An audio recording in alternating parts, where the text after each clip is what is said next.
third president of the United States, Thomas Jefferson, played a huge role in the Barbary Pirate Wars, which took place in the early 19th century. The Barbary states are all part of a modern-day Algeria, Libya, and Tunisia today. They were made up of Morocco, Tunis, Tripoli, and Algiers. But anyway, they were very into piracy at the time.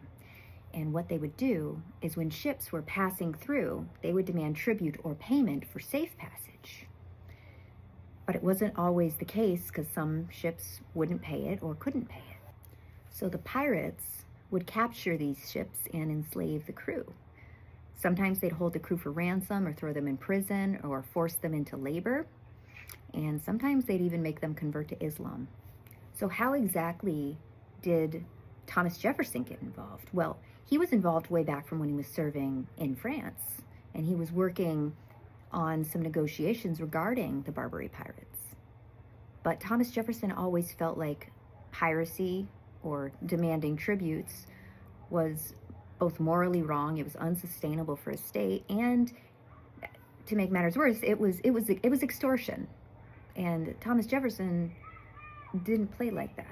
So when Thomas Jefferson became president in 1801, Tripoli, one of the Barbary states, declared war on America because they were unsatisfied with the tributes that they were receiving or weren't receiving. Before I go any further, it's important to note that Congress didn't view this as an actual war, so they never declared war on Tripoli. Rather, engagements were conducted under the authority of the president and using Article 1, Section 8, Clause 1, where Congress has a responsibility to provide the common defense, which included funding naval operations and authorizing for military engagements.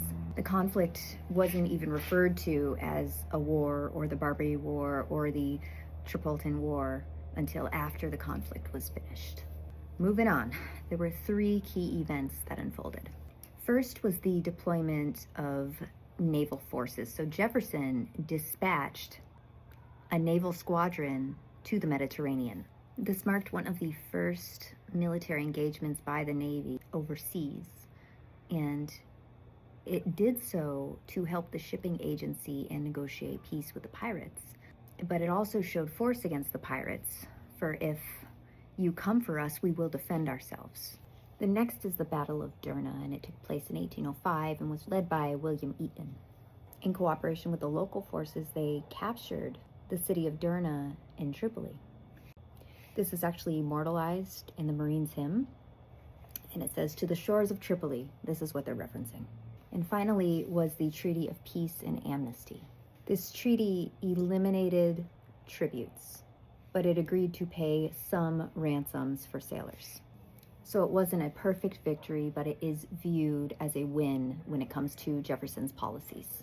So Jefferson's approach fell well within the constitutional limits of defense over offense when it comes to war or battles or engagements.